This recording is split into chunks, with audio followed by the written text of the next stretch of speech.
The Galactic Council Chamber was a place where thousands of voices from countless worlds once debated, argued, and struggled to find peace among the stars. But on this day, the chamber was quiet and heavy with judgment. The air shimmered with tension as the human envoy, dressed in the simple dark uniform of Earth's diplomatic corps, stood at the center of the glowing floor. His name was Marcus Hale, chosen by Earth not because he was the strongest or the loudest, but because he was calm, firm, and believed in peace even when the galaxy seemed bent on war. He had traveled light years to present Earth's message of cooperation, to prove that humanity was not the savage, war-born species many believed them to be. Yet as he looked around at the towering representatives of alien empires, he saw only disdain in their alien eyes. Some sneered, some whispered, and others openly glared.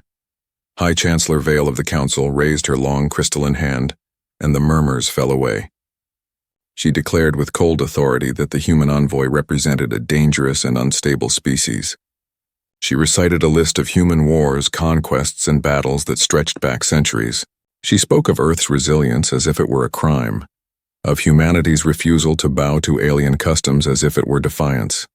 Marcus tried to speak, his voice steady but heavy with the weight of his people, reminding them that humanity had offered trade, offered alliances, offered mutual defense. He reminded them that humans had bled beside alien soldiers against the swarm only decades ago. But the chamber's echo swallowed his words and left them lifeless in the vast hall. The verdict came faster than he imagined. A vote was called, lights flickering across the grand hall as thousands of alien delegates pressed their symbols of agreement or denial. Yet the tally was already decided before it began. Species who feared humanity's potential, species who hated the thought of sharing power, and species who wanted to make an example of Earth all voted as one. The vote passed in minutes. Humanity was to be punished. The envoy was to be executed. Marcus's face remained calm, though deep inside a storm raged. He thought of Earth, of the oceans and mountains and the families who had trusted him to build peace. He thought of the words his daughter whispered to him before he boarded the ship. "Come back safe." Guards in golden armor stepped forward, their weapons humming with lethal energy. Marcus did not fight. He did not beg. He stood tall, eyes unflinching, and spoke one last sentence that carried through the chamber like a blade. "When you kill me, you kill peace." Then the weapons fired and light consumed him. The human envoy fell, lifeless, in the center of the chamber. For the first time in centuries, the council floor was stained with the blood of a diplomat. A ripple of unease spread among the alien representatives. Some shifted nervously in their seats, others clutched at their ceremonial robes, but none spoke. Silence pressed down like a heavy weight. Every being present knew what had been done. An envoy had been murdered, and not just any envoy, but a human one. Across the galaxy, the event was broadcast live. Billions of screens flickered with the image of Marcus Hale collapsing. On Earth, families gathered around displays gasped in horror. Mothers clutched their children. Soldiers clenched their fists. The president of Earth sat in her office watching the execution unfold, her jaw tightening as rage welled behind her eyes. News networks from alien worlds reported the execution with twisted words, calling it justice, calling it necessary. But ordinary citizens of many species saw something different. They saw arrogance. They saw cruelty. And they wondered if perhaps humanity had been right all along to distrust the council. Back in the council chamber, Chancellor Vale declared the session closed. She raised her crystalline hand and spoke of peace preserved, of unity restored. But her words rang hollow even to those who supported her. Everyone knew the line had been crossed and there would be no turning back. When Marcus's body was dragged away, a low murmur rose among the guards in attendance. Even they sensed the storm that was coming. Humanity was known for many things: creativity, stubbornness, passion, and an unbreakable will. They were also known for something the council had just awoken: vengeance. As Earth's embassy ship returned home without its envoy, whispers spread across the stars. The execution of a human envoy was not a punishment. It was a declaration of war, whether the council admitted it or not. And somewhere in the quiet black void between the stars, human warships waited, silent and patient, for the order that would change the galaxy forever. The first spark had been struck, and the galaxy would soon learn what it meant to provoke Earth. In the underground command center beneath the mountains of Earth, the leaders of humanity gathered in silence around a great steel table, that had seen centuries of history etched into its surface. The room was dim, lit only by the glow of holographic displays showing the final moments of Marcus Hale's life as the Envoy was executed by the Council. The replay flickered again and again across the table, every angle captured, every cruel sneer of the alien Chancellor preserved, every flicker of light as the weapons cut him down. No one spoke for a long time, not because they had nothing to say, but because words felt too weak to capture the storm of grief and fury that filled the chamber. President Eleanor Drake, a woman whose calm face had carried humanity through countless crises, sat at the head of the table with her hands clasped tightly until her knuckles turned white. Around her sat generals in crisp uniforms, admirals with the weight of fleets in their eyes, scientists who had shaped the weapons that kept Earth safe, and diplomats who now felt the blood of their colleague on their hands. When Eleanor finally spoke, her voice was quiet but sharp, cutting through the heavy silence like a blade.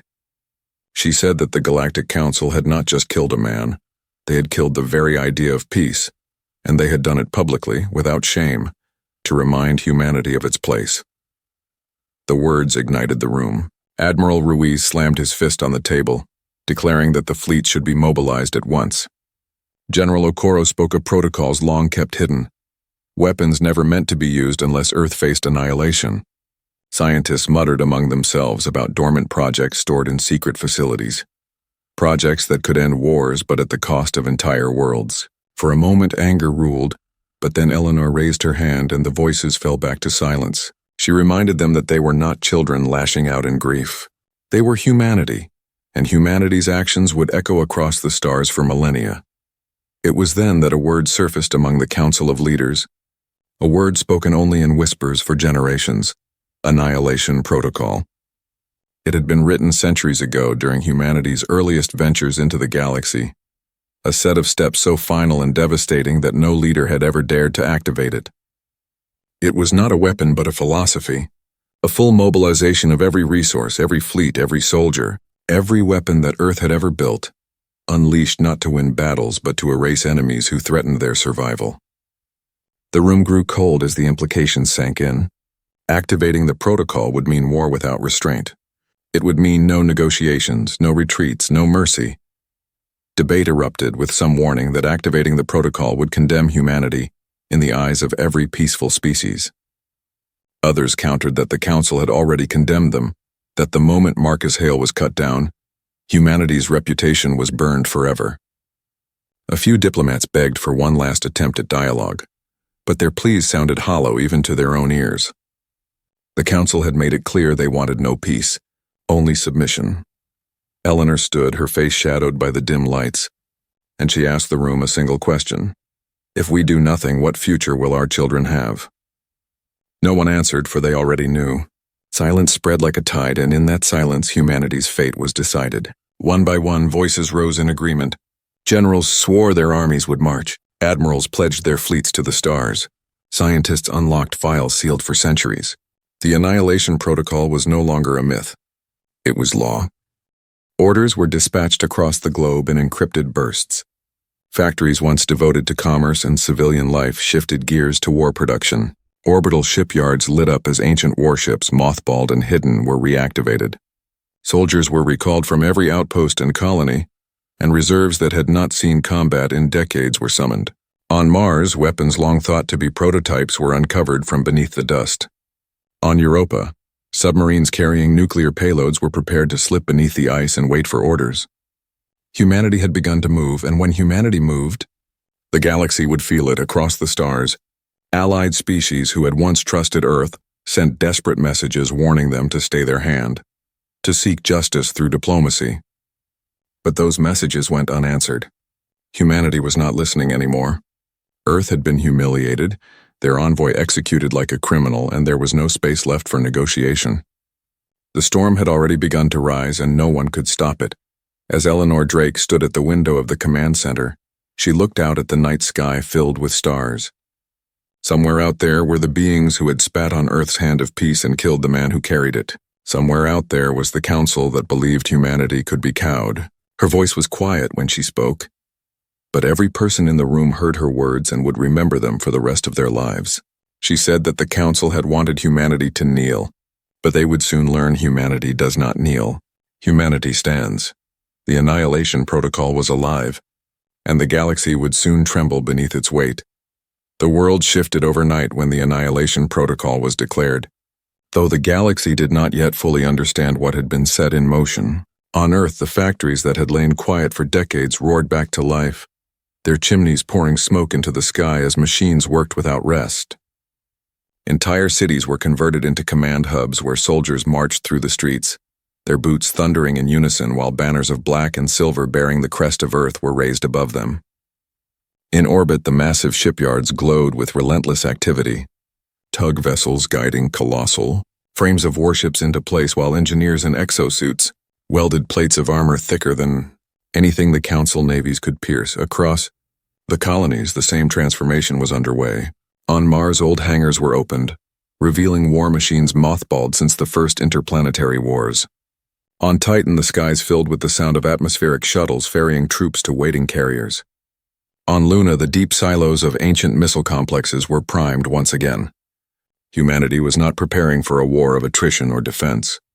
They were preparing for a storm that would sweep across the stars with such fury that none would mistake their strength again. But war was not fought only with steel and fire. In the shadows, intelligence agencies unleashed their own armies of spies, hackers, and infiltrators.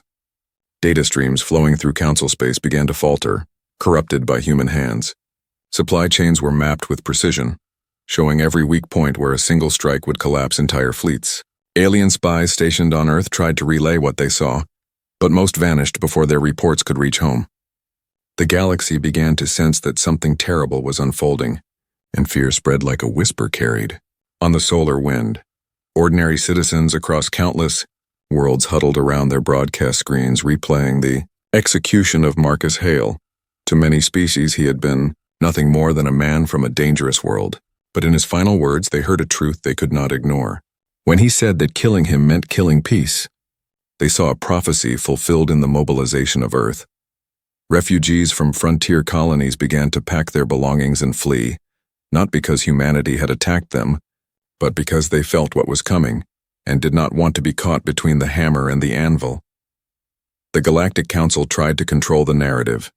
Chancellor Vale stood before cameras declaring that humanity was unstable, that the execution had been necessary to preserve unity.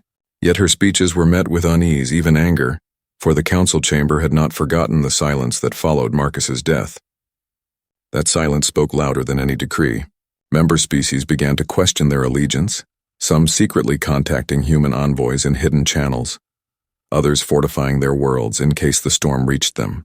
What had begun as a calculated act to humble Earth was now spiraling into chaos that threatened the entire order of the galaxy. On Earth, the human people themselves embraced the change with a grim resolve.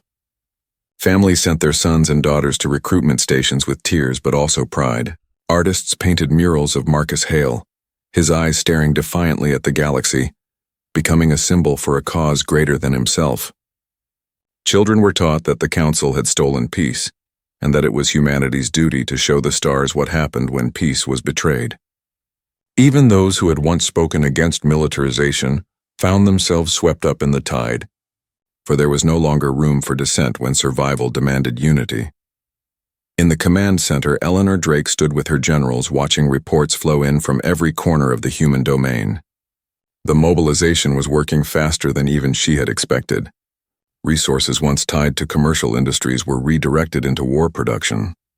The economic cost was catastrophic, yet no one questioned it. They all knew the price of weakness was higher. She asked her admirals how long until the fleets were ready. Admiral Ruiz answered that within weeks the first waves could depart. General Okoro added that ground divisions were already boarding transports, eager to avenge the envoy. Eleanor nodded, her face carved from stone, and gave the order to prepare the first wave of strikes. Still, she warned them that vengeance must be more than blind rage. Humanity had to strike with precision, with strategy, so that every move broke the Council's spine piece by piece. To fight like savages would only prove the Council's lies true. To fight like a storm guided by purpose would reshape the galaxy forever. Her words settled over the room like iron, and every leader there understood. As the days turned to nights and the nights to days, the storm gathered strength. War drums beat across Earth and its colonies, echoing into the void. The galaxy held its breath, for all knew the storm would not remain contained for long, and when it broke, nothing would ever be the same again.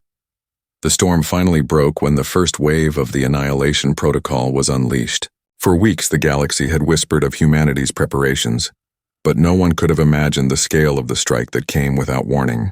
In the cold silence of deep space near the Council's outer colonies, a fleet of human warships emerged from stealth, their dark hulls absorbing the faint starlight like shadows given form. These ships were not the simple carriers and frigates most alien species knew. They were leviathans of steel and fury, bristling with weapons that had been forged in secret for generations. Their hulls carried scars of past wars yet beneath. The scars they radiated menace and power.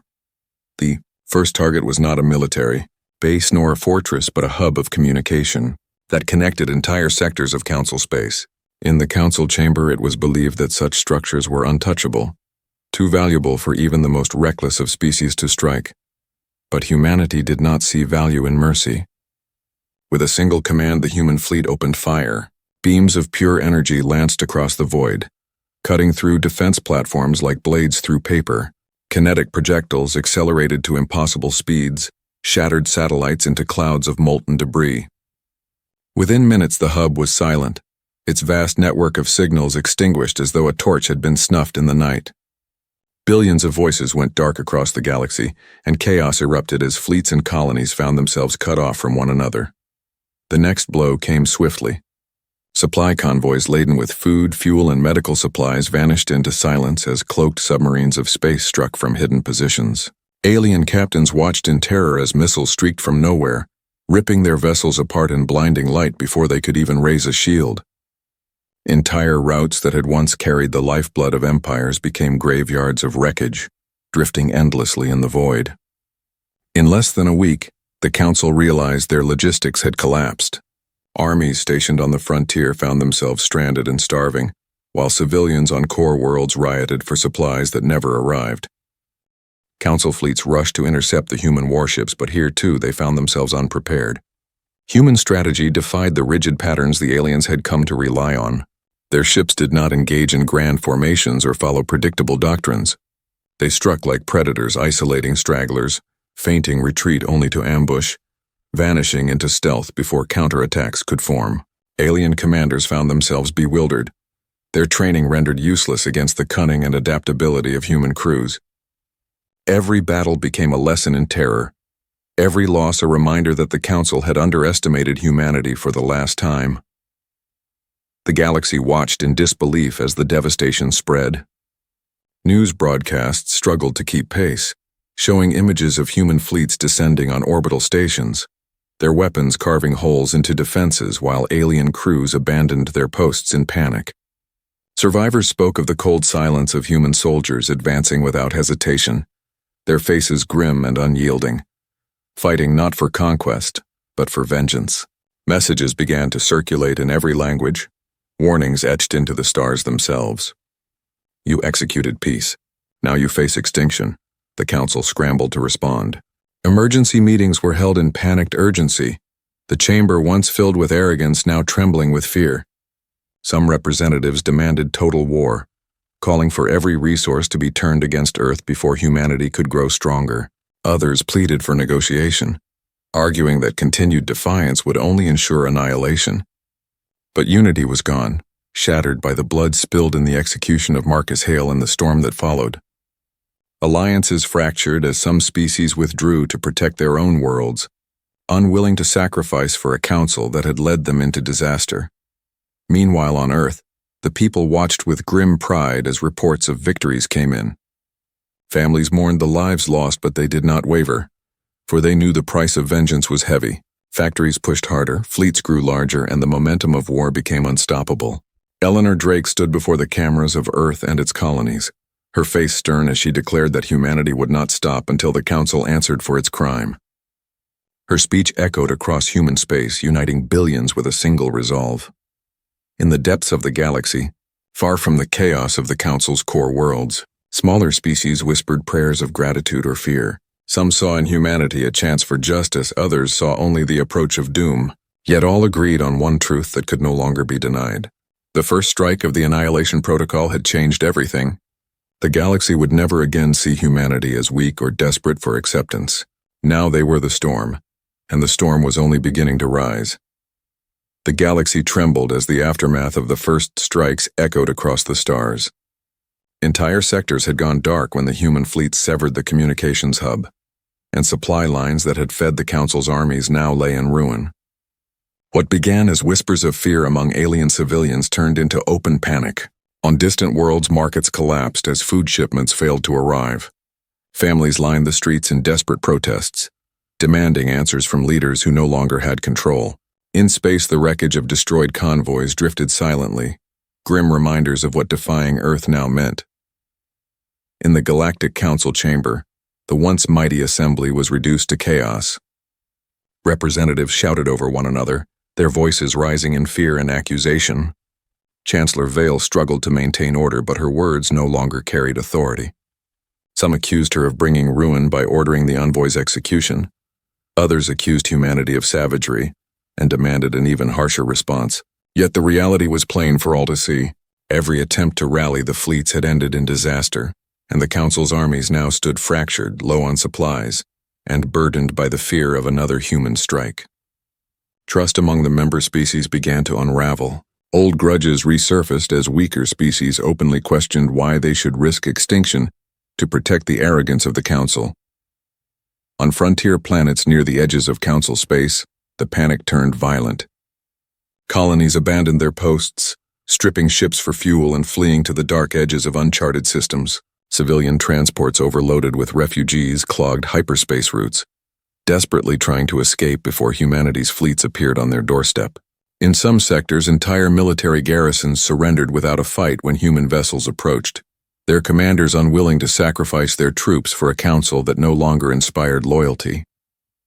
Humanity did not occupy these places. They did not conquer. Instead, they left a message burned into the sky by orbital bombardment. The price of betrayal is destruction. Back on Earth, the momentum of war only grew. Propaganda broadcasts carried images of Marcus Hale across every colony. His calm defiance in the face of death transformed into a rallying cry.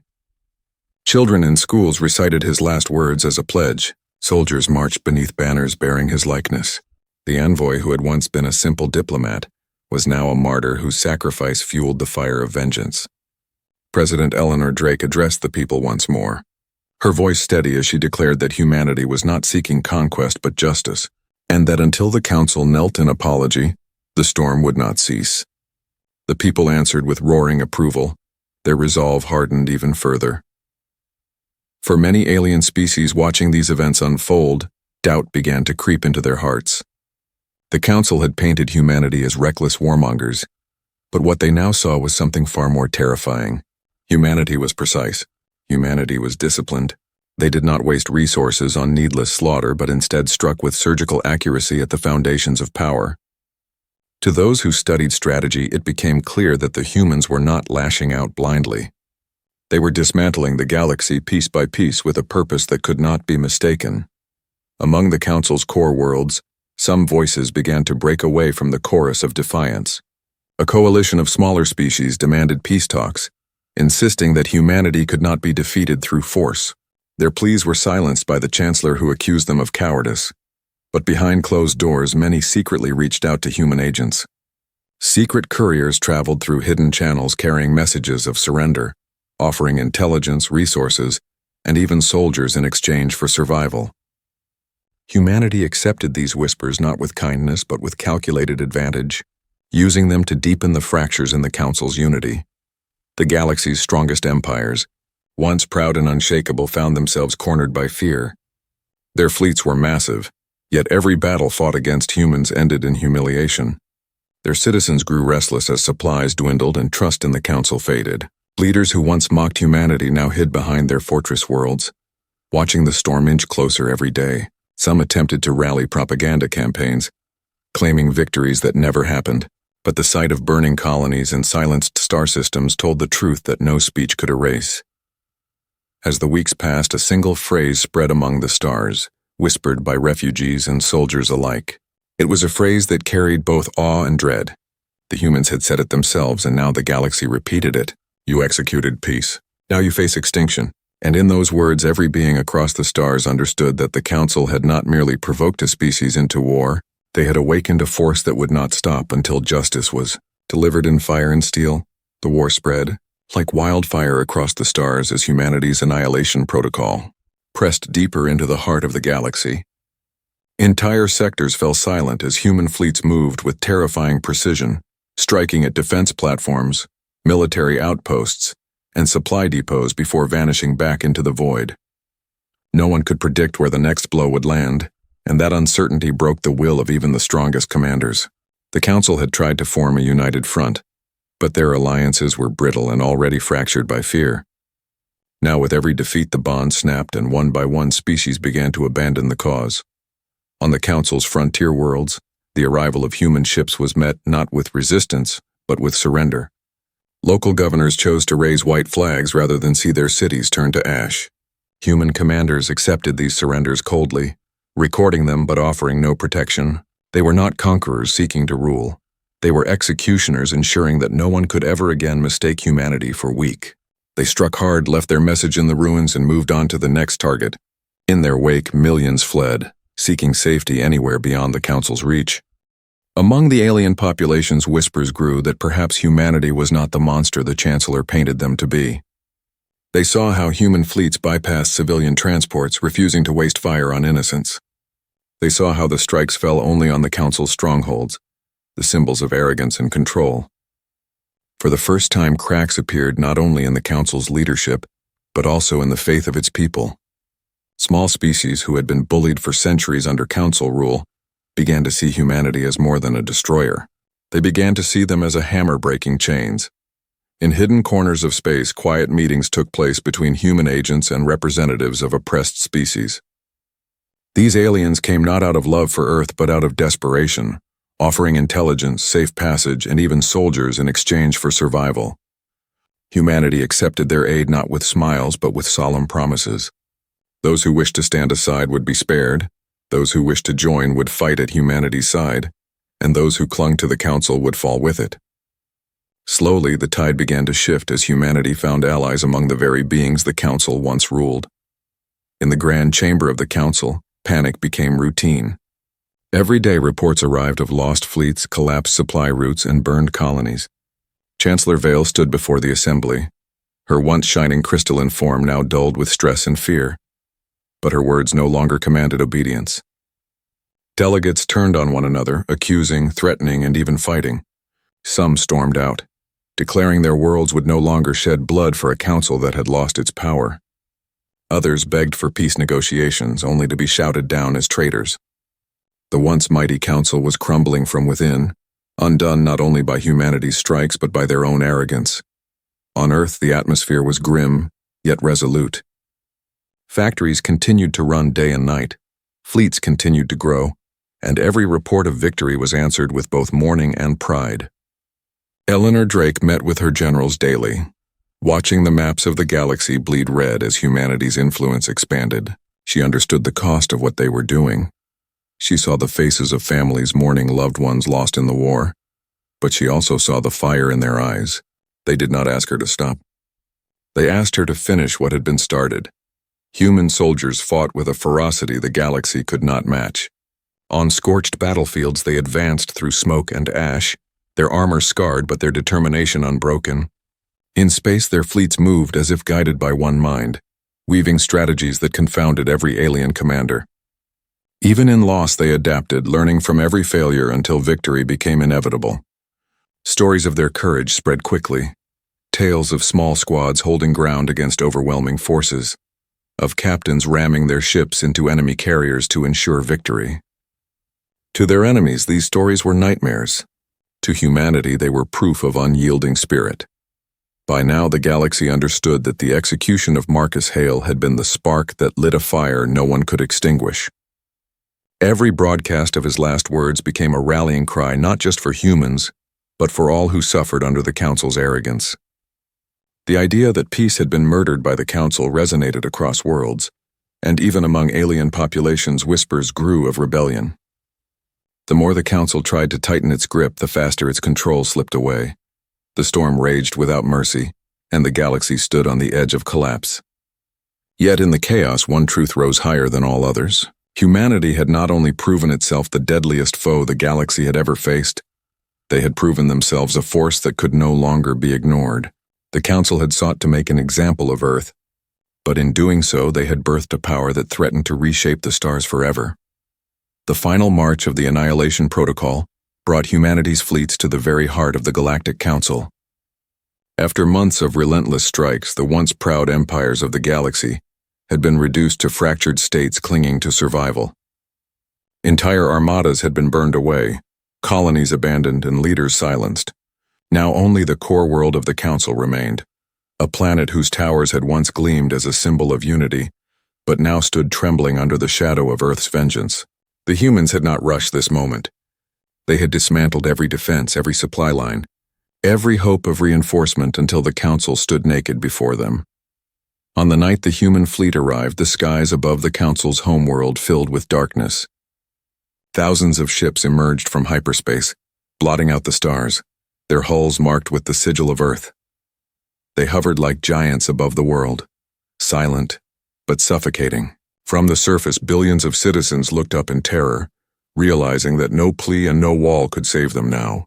Panic swept through the streets as alarms wailed and leaders fled into bunkers. But even underground they could not escape the weight of what loomed above. Inside the council chamber, Chancellor Vale stood before the shattered remains of her assembly. Only a fraction of the delegates remained, their faces etched with despair. Some wept openly, others stared in numb silence. For the first time in its history, the chamber had no debate, no arguments, only the heavy knowledge of defeat. When reports came that human soldiers had landed and were advancing through the city, no one dared to resist. Their armies had melted away long before, their people no longer willing to die for a council that had brought them to ruin. The streets of the council capital shook as human armored divisions advanced in perfect formation. Their banners snapped in the wind, their boots thundered against the stone, and their weapons glowed with restrained fury. They met no resistance, only the frightened eyes of alien civilians watching from the shadows. Some spat curses, others begged for mercy, but the soldiers marched on, cold and relentless, their orders clear. This was not conquest. This was judgment. At the chamber doors, the soldiers halted, and the doors were forced open with a crash that echoed through the great hall. Eleanor Drake herself stepped inside, not through a broadcast or a hologram, but in person, flanked by generals and commanders who had guided the war. Her gaze swept across the alien faces that once sneered at humanity. Now those same faces looked up in silence, broken and afraid. She spoke with a calm voice that carried to every corner of the hall. She said the council had executed peace when they executed Marcus Hale. They had murdered the hope of unity and left only vengeance.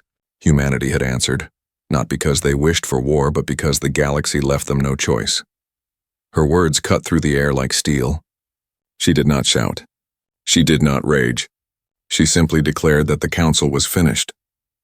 No longer would a chamber of arrogant rulers decide the fate of the stars. Humanity would stand as proof that no species could be humiliated without consequence. She told them the age of submission was over and that the galaxy would remember forever the day Earth rose from victim to judge. The surviving council members begged for mercy. Some tried to offer reparations, others swore loyalty, but their words carried no weight.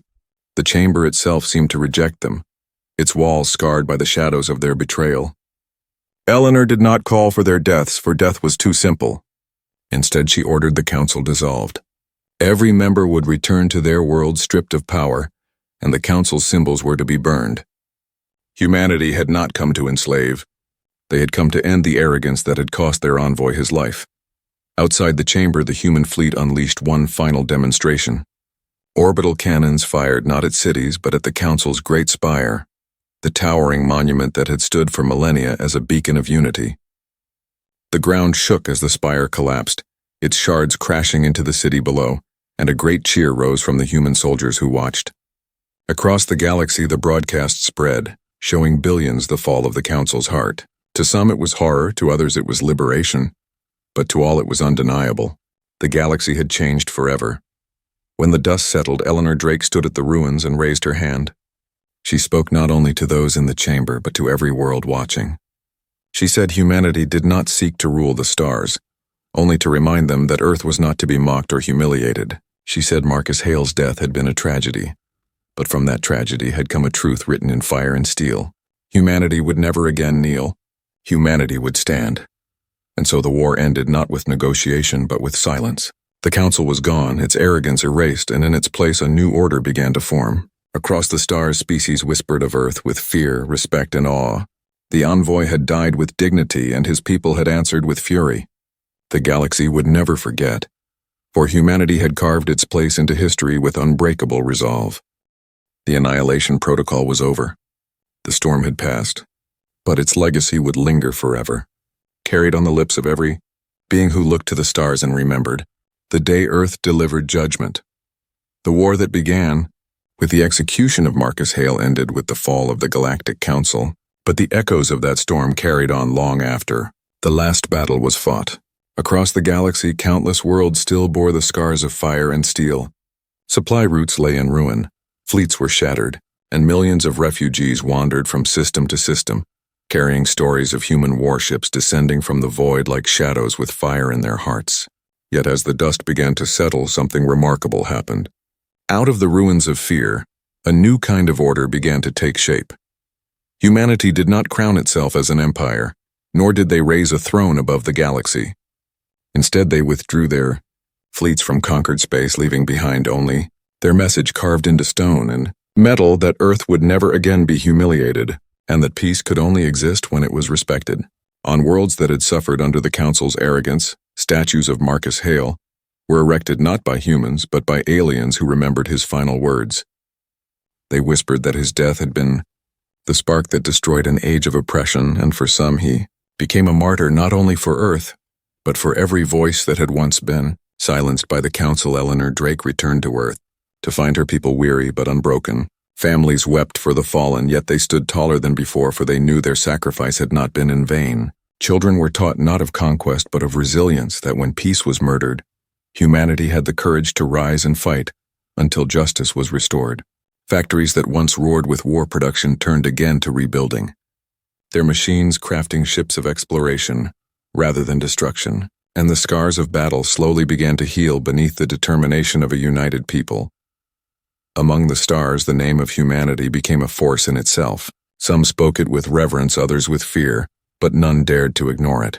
Small nations that had once been bullied under the shadow of the Council now stood proud, knowing Earth had shattered the power that held them down. Larger empires, though wary, treated human envoys with a respect that bordered on awe, for they remembered what had happened when the Council had failed to do so. No one ever forgot the sight of the Council's spire collapsing into dust under the thunder of human weapons. In the quiet that followed, humanity did not boast. They rebuilt their fleets not as conquerors but as guardians prepared to defend what peace remained. They reached out to new allies, forging bonds with those who had once been enemies, but who now understood the cost of arrogance. Where the Council had demanded obedience, Earth offered cooperation, and though suspicion lingered, there was also hope that something new could grow from the ashes of the old. Humanity had proven it could destroy. Now it would prove it could lead not through dominance but through strength tempered with memory. On the anniversary of Marcus Hale's death, a great gathering was held on Earth. Leaders from alien worlds stood side by side with human generals and civilians, and for a single night the galaxy was united not by fear but by remembrance.